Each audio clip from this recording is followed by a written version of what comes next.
Welcome to the Sexy Freedom Media Podcast, a place to discuss pain, passion, and pursuits. Let's get it. I want to feel alive. Breathe. Make some moves. Protect the throne. This is Sexy Freedom Media Podcast.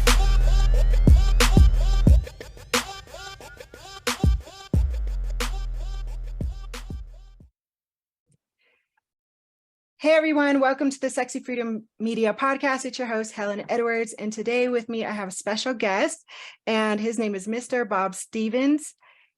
He is a San Carlos Apache tribal member, historian, culture specialist, traditional teacher of the Apache Way of life, and certified Apache language instructor. Born and raised on the San Carlos Apache Reservation in Arizona, he is 59 years young and Field Supervisor for the San Carlos Apache Tribe's Language Preservation Program. Thanks for coming on, Mr. Bob Stevens, who's also my teacher. Oh, thank you for having me, Ellen. Yes, so I just wanted to bring you on and talk to you about the Apache language, the Apache Way. So the first question I want to ask you is, well, tell us, I read your bio, but give us a little bit more information about you. The bio is kind of just like a simple rundown of the last maybe 3-4 years of my life, but I basically spent my life here on the reservation. I've only lived away from San Carlos maybe a couple of years at the most, and both times were in California. But I spent my life learning about who I am and where I come from, and about 35 years ago I finally started really getting into my Apache culture and my history and my background and my family, where my family comes from, and some of the bloodline that I have and the clanship. And also it started my journey along learning our culture, how we do our ceremonies, why we do our ceremonies. And it's just been a lifelong process, and I'm sure it'll keep on going until the day I leave this world. That's awesome. Well, first of all, I want to give a little bit of backstory on how you and I met. And we met about a year ago now, and it was actually the day my mother passed. You and I had done a one-on-one Apache language lesson, and you had told me some words to tell my mom. And after that, I didn't know that was the day she was going to pass, but the words you gave me were just what I needed to hold her hand and help her go to the other side. So I'm forever grateful for that. And it also took me on this new journey into returning to my culture, the Apache culture, something that I was so far away from that I had no idea that my gateway in was going to be the language. So why do you feel it's important for Apaches to learn their language? Well, the language can be viewed sometimes as a bridge, a connection with the individual and the world around him. So it also is a connection between himself and others around him as well, other people. And the Apache language is very descriptive. So everything that has a name or has a word to it, it's most of the times a description of either an action or a feeling, or even of an object. So instead of calling like a house an actual house, they'll describe the house first. Like the wiki is called Kowatepule, which means it's a round looking house. It's not actually a house, it's more like a structure for shelter, and it's round in shape. So that's how it gets its name. And that's pretty much how the Apache language is. And if you don't have that understanding of how the Apache language works, then it's really difficult to understand why things happen the way they do around you in your world. And in order to be able to, I guess, have a really good understanding of the things that you go through in life, sometimes you ask yourself, why is this happening to me? Why this? Why that? Well, the Apache language has a lot to do with that. And the Apache language will tell you why most of the time, why things are the way they are. So it's really a very deep understanding of the language, but it takes a lifetime to learn. And even I, being a fluent speaker since I was a young child, I'm still on that journey, and I'm still learning about the language. So it's a lifelong journey. You can never learn everything and then find a finishing point. You're always going to keep going. Yes, I found that true for myself already. I always have to remind myself, not to think of the Apache language as just one word, how you were just saying, like house, and then the Apache language translation to house, because it's so different. And I love that it's so different. So it really takes me out of the way I was brought up to think. It takes me out of that. And that's the American way that I was brought up. So going back to my culture, it makes me go down like into the past of what the people went through and have come to this point and still trying to hold on to the language, right? Yeah. Sometimes people, they say, they lose their way or they lose the language. Actually, the way the Apache view that is they don't lose their language. What happens is the language goes to sleep within them. And because they're not using it, they're not using the language. So the language knows that it's not being used. So it goes to rest. But deep inside, I know that anybody that knows the Apache language or hears it and understands it, they've said it to themselves many times over and over and over, these words. And so they do know the language. They do know how to speak it. It's just they've never had the chance to bring it out. And that's the only problem that we've been having with our people, is that less and less people speak the language. So the less there are, the harder it is for them to speak the language at any time.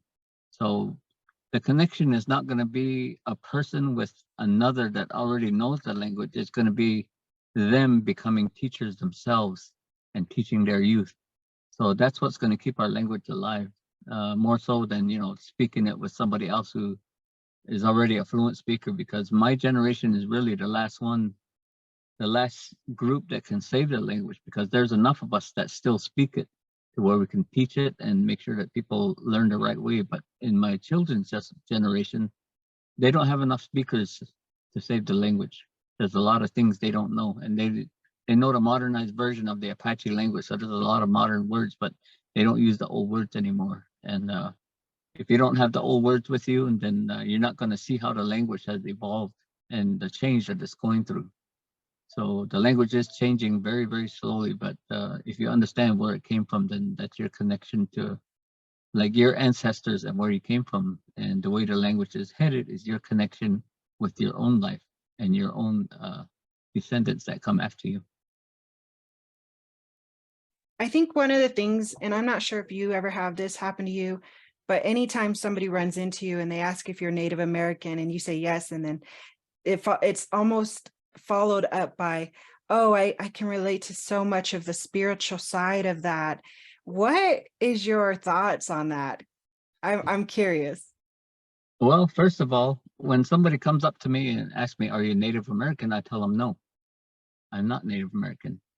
I am Apache. We do have a name, and that's what we prefer to be called as, or Apaches, because that has been our name from the beginning. So I don't consider myself a Native American. Just for conversation's sake, to people who don't really understand that concept, I will say that, I am Native, because you can kind of classify us as natives, but preferably we want to be called Apaches because that's who we are. And when I come across people who always say, my great grandmother was it's always Cherokee. It's almost always Cherokee. And, among the natives, there's a lot of ongoing jokes about that. But for me, it's like they're trying to grasp who you are. I'll take me, for instance. They're trying to grasp who I am.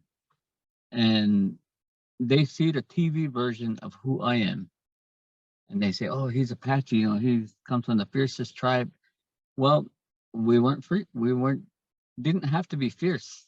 We were forced to be, but that wasn't our nature. Our nature was to live in harmony with what was around us. And that's what we've always done. And I think when people non-natives start saying that about themselves, saying they have some kind of background to some kind of tribe across the country or across North America, then all they're trying to do is they're trying to grasp some kind of connection between them and you. because maybe their admiration for you is pretty high that they want a piece of that. And I think that's kind of the reason why they do that. And sometimes it really does get irritating when you come across several of them in a short period of time. But you'll come across a sincere one every now and then, and you'll be able to sit down and explain to them why you're not Native American, because that's how they see us. They say, "You guys are Native Americans." I said, "No, I'm not. I'm Apache." You know, and I am really a hardcore Apache. I mean, I'm really hardcore. Like I always tell everybody, I should have been born in the 1800s. That's where I belonged. But for some strange reason, the Houston put me where I'm at now. And maybe this is why, so I can teach others, you know, about who they really are and their identity. And I think it's the identity that those non-natives are looking for when they start saying things like that to you. Yeah, learning from you, I've learned how to say, you know, if they say, "Are you Native American?" just answer in the Apache language, because I feel like that's the best way to explain it for me. So, you know, Ine, Itsan, and Shli. Did I say that right? I'm just Pretty trying to close, make yeah. you proud. You're close. You're close. So I also want to know more about your experience, because I know you went to Mexico with Mr. Rojas. How was that experience? That experience was extremely moving. I was kind of involved in something that could be extremely historical and has never happened before, because Mr. Rojas and his group of Apaches down in Mexico were the ones that escaped the wars in the U.S.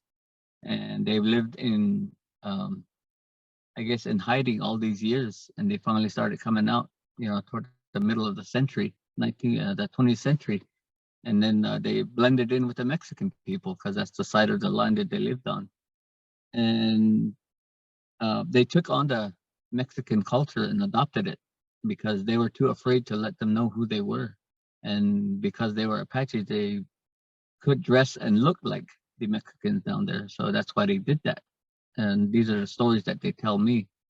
And the one thing I did find out about the people down there is that they know their history very intimately, very intimately. They know exactly where they come from, their lineage, their bloodline, but they know nothing about the Apache culture. I mean, very, very little, very little. The language is almost completely gone. And I talked to one of the linguists, and even he had trouble counting to 10 and saying the colors.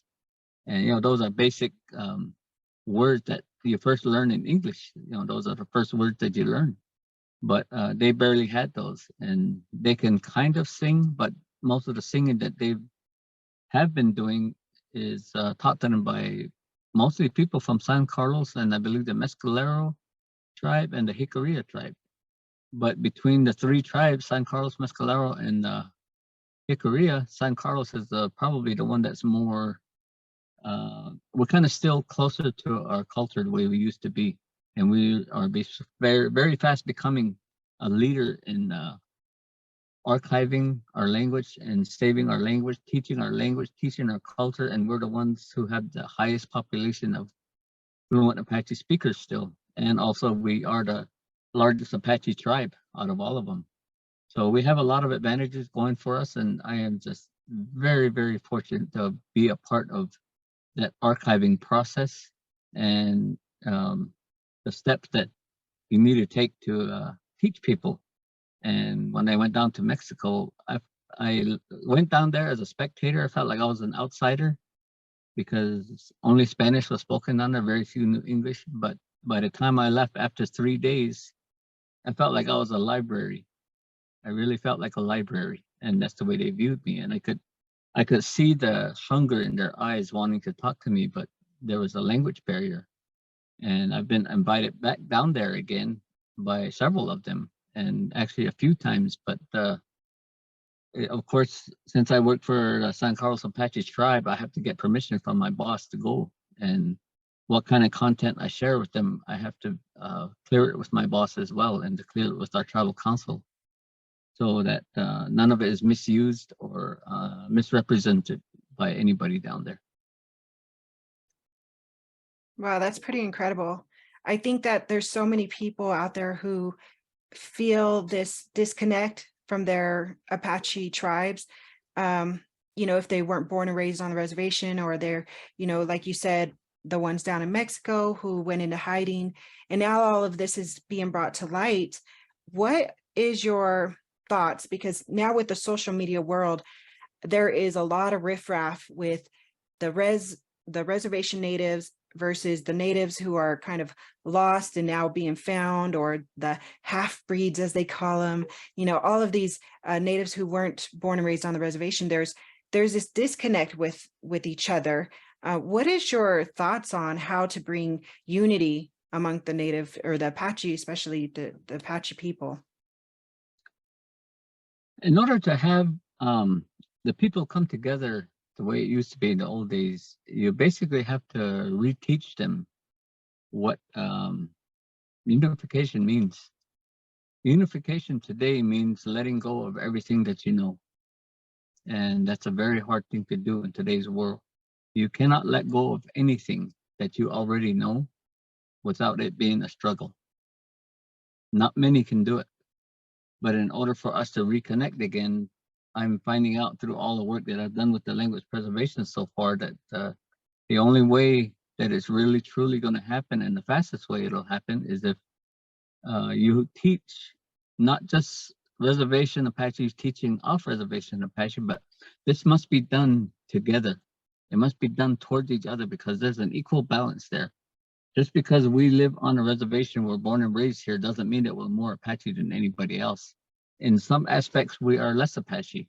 Even myself, I see myself like that.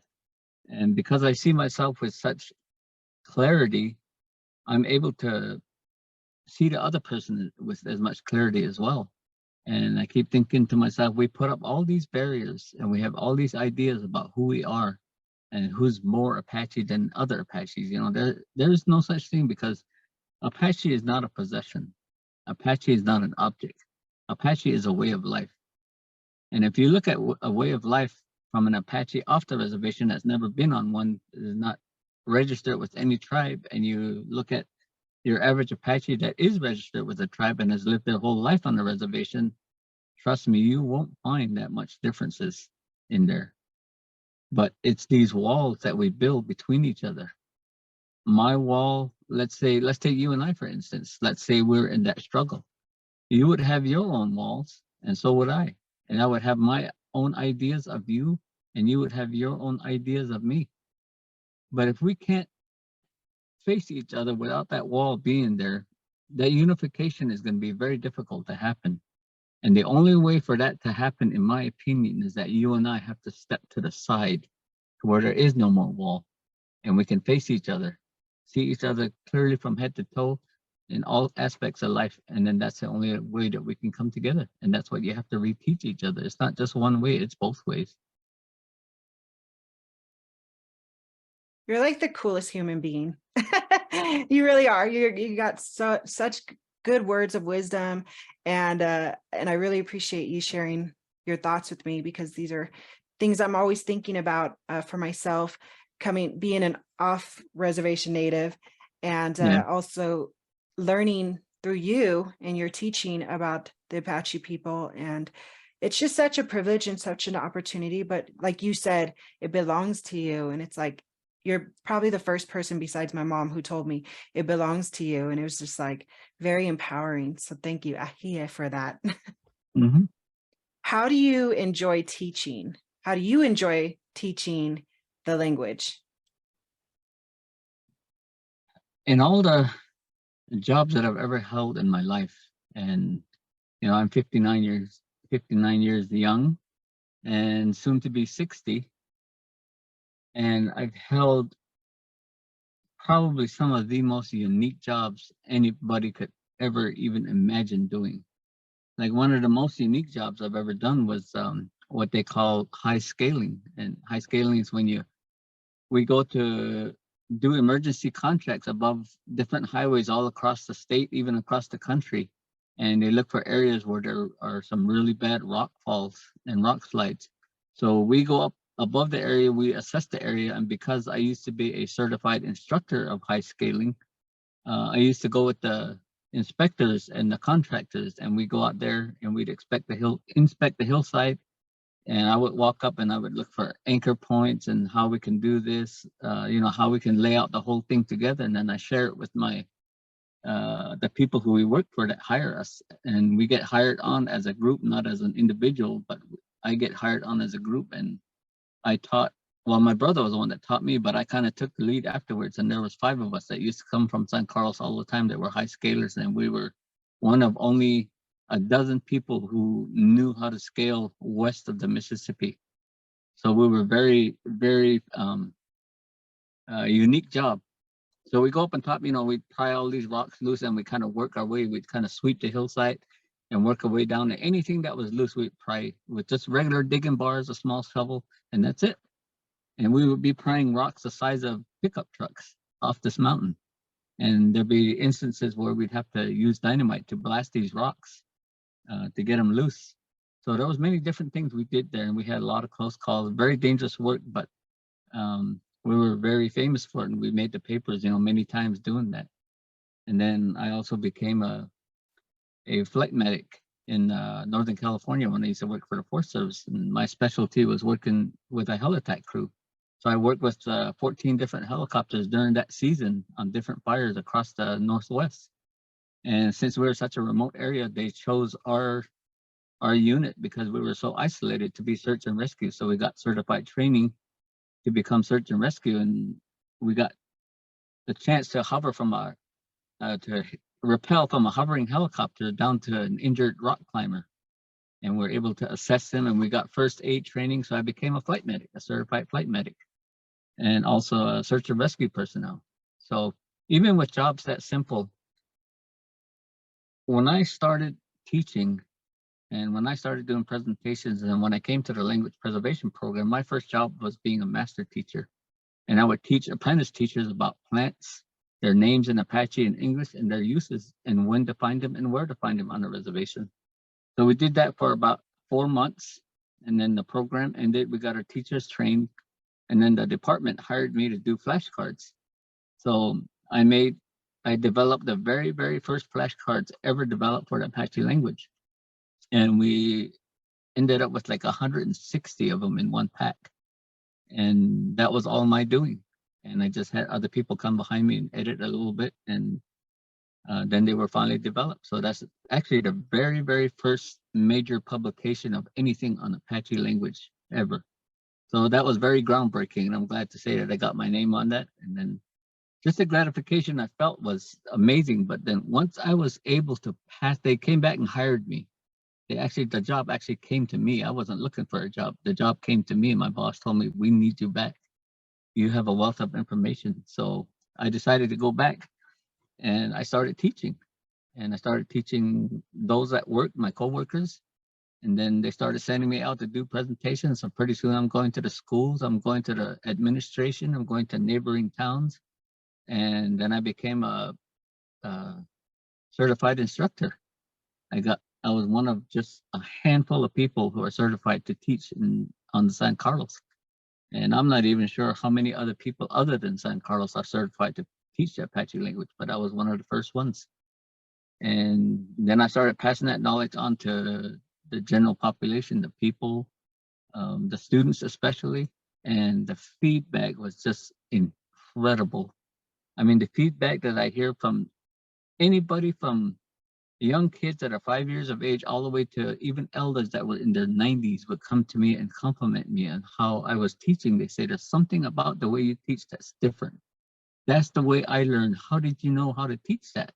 These elders would say this to me, and I'm like, I'm just floored when these elders come to me. They're 30, 40 years older than I am, but yet they still come to me and say, "What you're doing is just amazing," And I remember it used to be this way, and then we'd have a conversation. So I was very fortunate to have been raised by my elders, my parents, my mom and dad, and then the only grandparent I knew was my mother's mother. That was the only grandparent I knew. I didn't know my father's father, and both grandfather and grandmother from my mom and dad had passed when they were young, so I never knew them. But I knew a lot of uncles, aunts, and stuff, and they taught me a lot. And the medicine people, I hung out with them a lot. They taught me a lot, and it basically, you know, a lifetime of information that I have and I carry with me. And when I'm able to pass it on, and then the feedback that I get back from everybody, that's what makes it all worth it. And I can honestly say in all of my life, this is the best job by far I've ever had. That's awesome. In fact, you had some of your students who had the opportunity to go down and experience the sunrise ceremony of your granddaughter, right? Yeah, I invited Yeah. the whole class. Yeah. How then I was one of those who came in, two of my sisters. And how was that experience for you having a handful of students there with you on that precious moment of yours? Well, I guess it can be summed up if I watched the little short 1 minute videos we did when we were done on the Sunday before everybody left. But what meant just as much to me, if not more, was the feedback I got from the people that were there. And they would say, there was this lady that came up to me. She said something to me in Apache. So she said, I answered her back.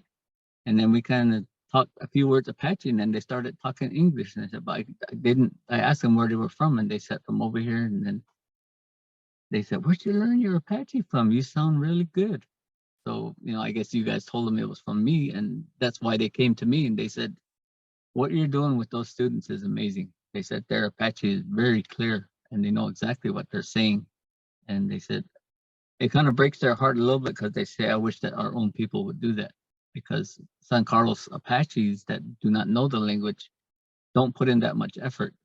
So those of you that did come and did speak to other people in Apache, that to me was probably one of the most humbling experiences I've ever had in my life, from the feedback I got from the people that were there.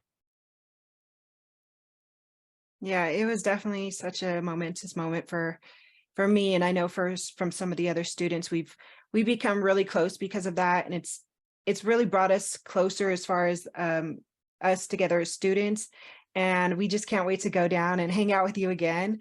Yeah. So we become a family, so that's really awesome and appreciate that.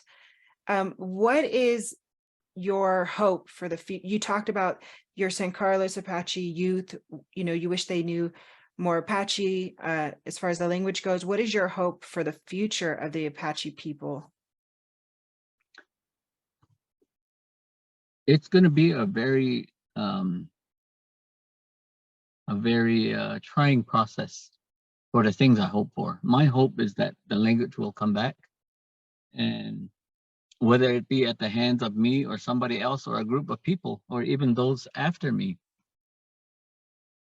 I want to give the people the best possible chance to continue learning the language. And that's why my boss and I and some of us in the office got together and said we need to start archiving this stuff. So some of the grants that we got for our program has a lot to do with archiving. So we're archiving every single thing that will benefit those that come after us that don't know anything about Apache. So we're going to be setting up a main resource room. So that's one of the things, one of many things that I hope to develop. And I really hope to incorporate the Apache language in different stages in every grade of school, all the way to high school, and continue into college, because I work with some of the people who have gone to colleges, and with my help and their efforts at the college, they were able to talk to their professors and their admin to change foreign language to Apache language. And I've actually been classified as a professor at Oklahoma University, at University of Arizona, Northern Arizona University, and there was one where I think it was, I want to say UCLA, but I'm actually listed as a professor of Apache language in each one of those, because I am certified. And they can't, since they were able to change the rules to use it as a foreign language, then that qualifies me to be a part of the instructor. So if anybody else wants to go through that at any one of those universities, then they can call on me. Awesome. So I know that you like to go fishing and you like to go hunting, and kind of circling back to, when you were talking about the jobs that you used to do, it sounds like you are very in tuned with the land. What is your personal feeling when you are out there on the land by yourself? Because I know you do a lot of things by yourself. What do you like to bring back and you wish people would spend more time on the land themselves or more time in nature? Well, I have been a professional hunting and fishing guide for 41 years now. And, that's longer than most of my students have been alive. But I got to know the land extremely intimately because my dad taught me when I was probably at the age of 2 or 3, and he's been taking me up into the mountains ever since. So I used to go up with him to the ranch. We'd work with the cowboys. So I'd talk to all the old cowboys that aren't here anymore. And they would talk of things that are really amazing that people don't even mention anymore today. And everything they taught about was some kind of intimate connection to the land. And if you have that connection to the land, you also have the connection to the animals. And when the general population, most everybody go out into the forest, in their mindset, they have two things that they go out there with. And this is this is going to be their take on the outdoors. For one, they go out there and they think they're the ultimate predator, or they think they have the most knowledge out of everything. When in reality, even somebody like me, when I go out there, I feel like I'm still in Head Start, and I'm going to go out there and I'm going to learn about something. And when I start to understand the animals, I see an animal, and instead of remembering what I read about it, in some book somewhere, I would actually just stop and watch the animal. Very, very quietly, just watch and watch very intently. And I would follow an animal all day. I would not drink any water. I would not take anything to eat. I wouldn't have anything loose on me so I can travel freely. And when I do, and I follow these animals around, 9 times out of 10, they teach me things that I never read in a book before. So I guess by being out there with all these animals, they taught me where I actually stood in my knowledge.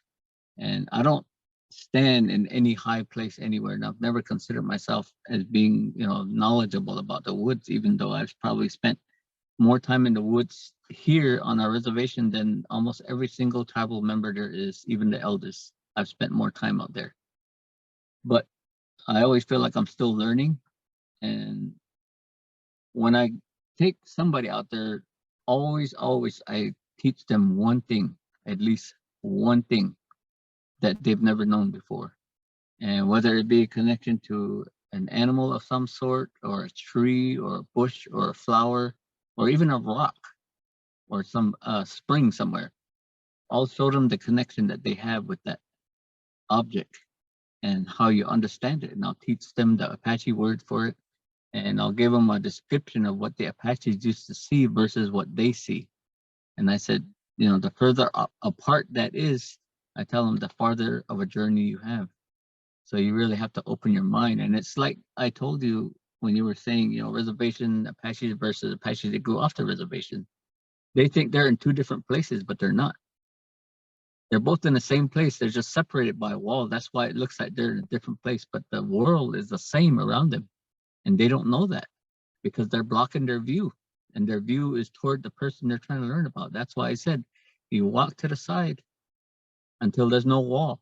And then all of a sudden it becomes one world. Well, it's the same way with the outdoors, exact same way. You go out there with this idea that, you know everything about it, and you read everything on books. You're a survival expert. Somebody taught you some kind of courses. You went to all these trainings on how to survive. But when you go out there, see, all you did was you just built a wall. That's all you did. And when you go out there, you say, oh, I've been through survival training and stuff. Those are the people that usually get in trouble first because they think they know everything. But if you go out there with an open mind, an open heart, and an open spirit, you're taught how to survive. Trust me, the land will take care of you. You just have to listen and observe. And sometimes it's not what you see, it's not what you hear, and it's not even sometimes what you feel. You just kind of go out there, and if you feel like you're getting maybe a little bit intimidated by being out there alone, whatever, stop and close your eyes and just keep your eyes closed for a few minutes and bring your other senses, let your other senses take over besides your eyesight, because your eyesight is deceiving. Your eyesight will only, it's like a mirror. It'll paint a picture exactly how you want to see it. But if you close your eyes, that mirror disappears and all the other senses start reading what's out there. And when these senses start reading, you bring it all in and you say, okay, I smell this, I hear this, I can feel the wind blowing. I know it's cold and I know where I'm at. And then you open your eyes, I guarantee you, you're going to see the world in a different way if you really open up the rest of your senses. And it really does take all of your senses to understand about the outdoor. Yep, I 100% concur with that. I know for me, I'm super naturist myself, but I do try to, it's an everyday practice because sometimes I'm goofing off and then sometimes I'm like, okay, I want to learn today. Speaking of the wind, I'm wearing this shirt that you got a bunch of us, a bunch of your students. Can you, let me see, I'm going to try to make you proud and say it right. Yep. Yeah. What does it mean? I mean, I know what it means, but I want you to say it correctly so that way I don't mess it up. Well, that's a famous quote from Geronimo. And the reason why I chose that quote is because he went against everything that everybody thought was the right thing to do. And they were talking to him and about him over this wall that I talk about. They were on the other side of the wall. He was on this side. And he was trying to tell everybody, you need to walk to the side. We need to come together so we'll understand each other. But we're not doing that because you built this wall. And, in his mind, he probably thought that he helped build that wall as well, so that it puts a barrier between him and his own people. They're the same people. But yet they have this difference of opinion. And his opinion was so powerful and so strong. It went very, very deep into his beliefs. And he understood this very well. He was like me. He would go out into the woods and, all his senses would come alive. And he would just take in everything around him. And that was his understanding of nature. And that was his home. Because, they didn't live in a house back then. They didn't go back to one place and say, hey, let's go back to town. Let's go home. They were home. Wherever they were at, they were home. And in order to live that way, you have to understand what's around you. I mean, very intimately, you have to understand. And when he was finally surrendered for the last time, and that brought the realization of the fact that he will never roam those hills again. He will never be the man he used to be. His people would never be who they used to be. And he saw this.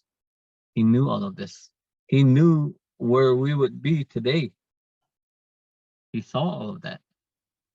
And the only way he could, I guess, decipher that understanding of it was accepting the realization that he would never be the same man again. And that's why he said that quote, once I moved about like the wind. That is exactly what that quote means. And it's a partial, it's partial to what he all quoted. But what he meant was, you can't stop wind out here from happening. The wind will go wherever it wants. You put a building up, it's going to go around and over the top. And at ease too. It's not even going to be hard at all. And that's how the Apache used to live. And that's how the Apache used to be, like the wind. But he knew that with his surrender and the rest of his people already in captivity, that all that was going to change. And when he said that quote still, it almost brings me to tears every time I see it and every time I hear it. And when I read it myself, when I'm out in the woods, I'll say that to myself. I'll say, is how you say it. And that just means, like, you could interpret it as saying, I was the wind. I was the wind at one time, but I am now just a man. I've surrendered to this natural, to this world of human beings. It was basically his way of saying, I surrendered to, modernization. And he knew that he would never be the same Apache again, but his last hope, was just to come home, to be buried at home, to see his homeland for the last time. But they didn't like him. They didn't like the things he did, even though that the U.S. government did, just the same atrocities to the Apache as Apache did to the U.S. people. But there were so many of them. There were numbered so many, and Apache were so few that they were the dominant culture. And when he finally surrendered and said those words, I mean, I can only imagine, and it really breaks my heart. I can only imagine what he must have felt when he said that.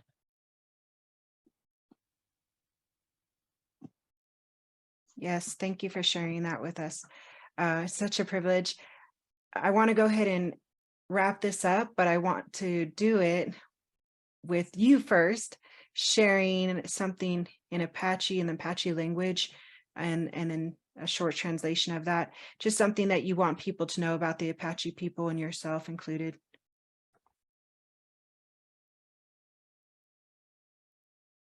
Ichigo Diziago, Danasko,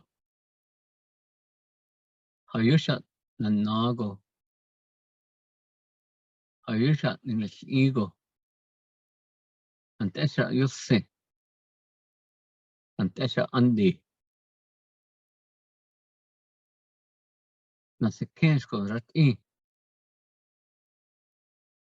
Yara Niu Andige, Ya Ibits Arigo, Consalvich Ilstone, Nera Jo Andi, ne, the Chi Ratigo. Aina Sekensko less. Hayushat Nanago. Ko Ibits Arigo. Tanawa. Ko Jondo less. Okay, quick translation of that, and hopefully I'll get all of it in there. But I said that from this day forward, every step that you take, wherever you go, whatever you say, whatever you do, think about it. Is that going to make a difference in your life? Is that going to make a difference in our life? And will you be in a better place when you take that step? Make sure your choices are the best ones. And may you always walk forth in beauty.